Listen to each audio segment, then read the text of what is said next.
Yeah, thank you. I'm not Kristin, I'm Ingrid Olesen, who's replacing Kristin because she couldn't make it for a landing on Monday. Anyhow, I would like to start, as we are now approaching the end of the conference, to congratulate and thank the organizers for an extremely well-organized conference, and that not least the banquet yesterday and the nice dancing. And actually, I can reveal that or confess that I grew up very close to Kringen, which is the place where this battle of Sinclair took place. And of course, we heard a lot about this story. But I actually don't think I've heard this song, the Sinclair song. And although I've been in some folk dance for a couple of years, I haven't danced it. So I had to travel to Faroe Islands to hear it and get this experience. Anyhow, the background for this presentation is an article that was written by Kristin and myself and published recently in Aquaculture. And here we investigate the state of breeding for lice resistance in Norwegian farmed salmon. And also we discuss whether there is an untapped potential for such breeding, and if so, how the gap may be explained. So we analyzed 3 sets of explanatory factors that may be assumed to affect the choice of breeding for lice resistance. So first, the market-based factors, where we look into the demand and supply and also market incentives such as patents. And second, the legal framework that is regulating breeding technologies. And here we have discussed these proposed changes to the Gene Technology Act.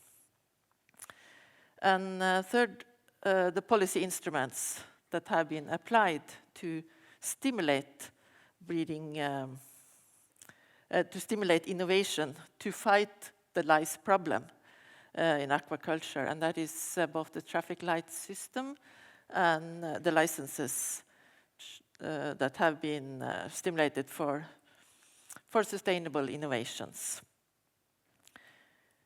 And before I go into this, I'll just say a few words about the methods.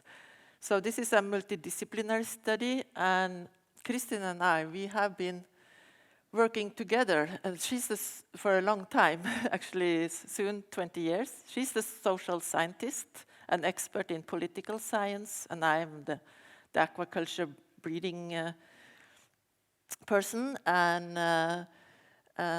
we have looked into these social aspects and legal aspects of aquaculture genetic resources in many contexts. And we've learned a lot, and we have, in a way, some experience and methodology. I've learned a lot about social science during these studies. And we use literature, of course, and so our data relies on literature on breeding for lice resistance. But of course also we use literature on the social science. And adding to this, we also conducted in-depth semi-structured interviews with key actors in Norwegian salmon farming and breeding. And we also managed to interview all the corporations involved in breeding programs in Norway. So we have, actually had a very thorough introduction to all these different innovations against lice these days. So I'll quickly summarize some of this. Of course, we have the pharmaceutical or medical treatments that have declined. That's what we have seen due to the negative environmental impacts, as well as the issue of resistance development. And as a result, the mechanical treatments have increased and have caused a lot of harm and health and welfare problems to the fish. And, but then there is the biological innovation with the cleaner fish, which is also not without problems due to the health and welfare of the cleaner fish. And then there is the mechanical type of innovations. Here we have these large-scale installations for offshore and on-land production. And the major problem with these is that it reduces the advantage of the Norwegian fjords, and in effect, therefore, could undermine the coastal settlements. And finally, we have the genetic type of innovations and breeding for lice resistance that we think might avoid all of these problems. So that's why we ask, why isn't that more applied? And so first we come to the market-based factors, and the short story to answer the first question is that although there is well-documented selection response for lice resistance, there is still not a great supply or demand for lice-resistant roe, and how can that be explained? And we can start with that it's sea lice resistance is a polygenic trait, so there are quite a high number of genes that are involved in regulating it, and that doesn't create much market incentives for patenting. It's not so easy to, or it's not a clear major gene that control. At least we don't know yet, as we could learn yesterday. So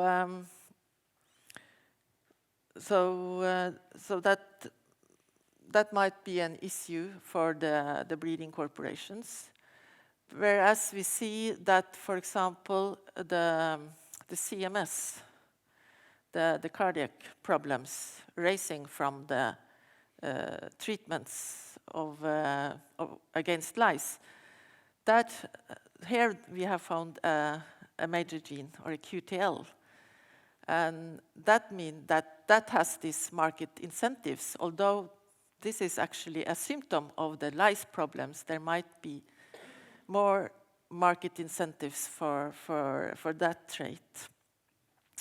And that also leads us to the next point. And first I can explain that actually there is documented for a long while genetic variation for lice resistance. And Bjarne Gjerde, a colleague in NOFIMA, he predicted that we can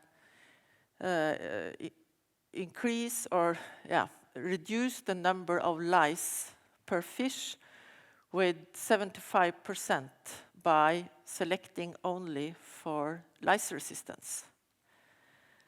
But that will take 5 generations. So it's a long-term process.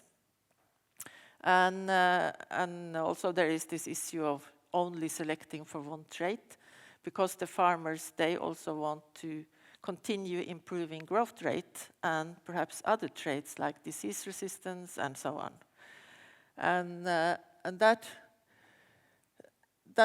therefore, it might be costly to only focus on lice resistance, because you will then have less progress for the other traits, which we also learn from interviews that are still very important.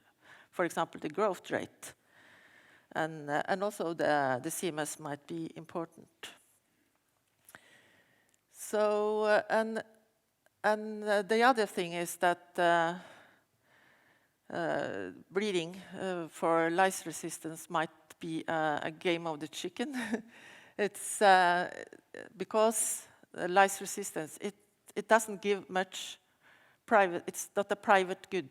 It's not something that only the one that invests in this technology will get the benefits of. Here it's mostly both farmed fish and wild salmon that benefit, and even the competitors in the neighbor area, they will also have advantages that it's less lice in this farm region, actually. And and then third, because the breeders are trying to improve many traits, the improvement for lice resistance is not very big. For example, Salmon have shown that the improvement during 2 generations for lice resistance is 10% after 2 generations. Whereas Aqua, they got 40% and they only focused on lice resistance, which is very much in accordance with the predictions by Bjarne Gjerde. So, in order that the farmers should start demanding this lice-resistant fish, they need to see that this is really helpful in reducing the number of treatments. And because the improvement is not so big, they can't observe this, because we have this very low threshold for treatment, which is 0.5, as you know. So that is another incentive for, or a lack of incentive, a market incentive for farmers to demand and to stimulate the breeding companies to put more weight on lice resistance. So, yeah.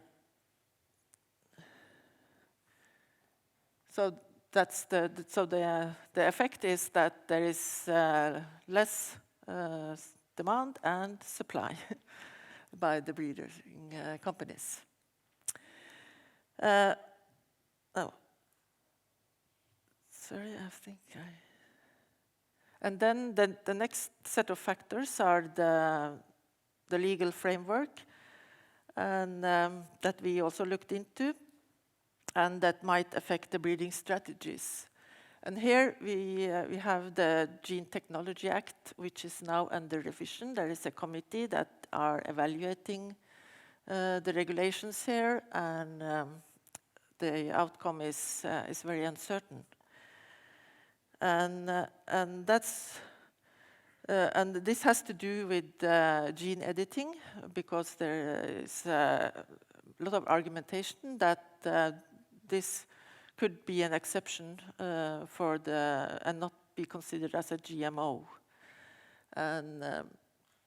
and because also there is a lot of uncertainty, or maybe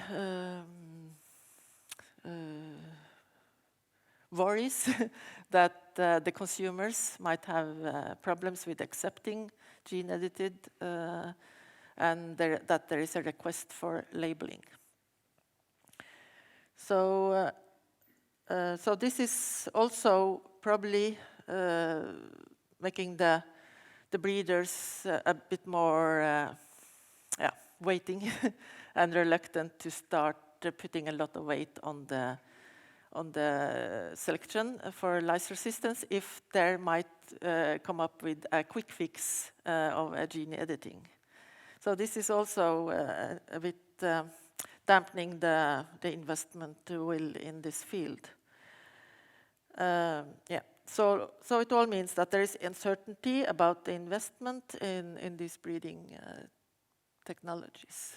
Yeah. And then we have the traffic light system and the licenses.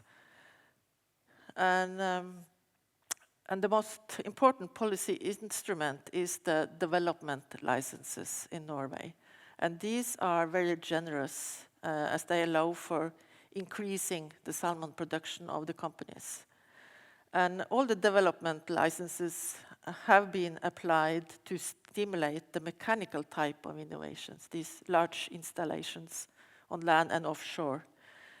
And actually no policy instruments or licenses have been applied to stimulate breeding for lice resistance. Although there are also some licenses specialized for breeding and brood fish dissemination and so on. And so meanwhile we see an increase in the delousing treatments, and this is causing more cardiac problems among the fish, and as a result there is an increasing demand for fish with improved CMS resistance. And as I said, this is an probably an easier trait to improve in the short term, because it's a QTL involved, and we can have something, perhaps a nice story, as we had with the IPN case, where we in a few years were able to apply marker-assisted selection and eradicate the disease. And so this is actually a sort of a paradox, that we get this increased demand for repairing the symptoms rather than doing something with the root causes of the problem. And that is even because, even though we know that Norwegian households, they were willing to pay extra tax. Usually that's not so easy to get people to say that they want to pay extra tax to stimulate breeding for, or support breeding for lice resistance. That was 1,000 kroner per year they were willing to pay, and whereas for disease resistance it was much less. So finally to the summary. So we have learned that the market is not stimulating lice resistance breeding.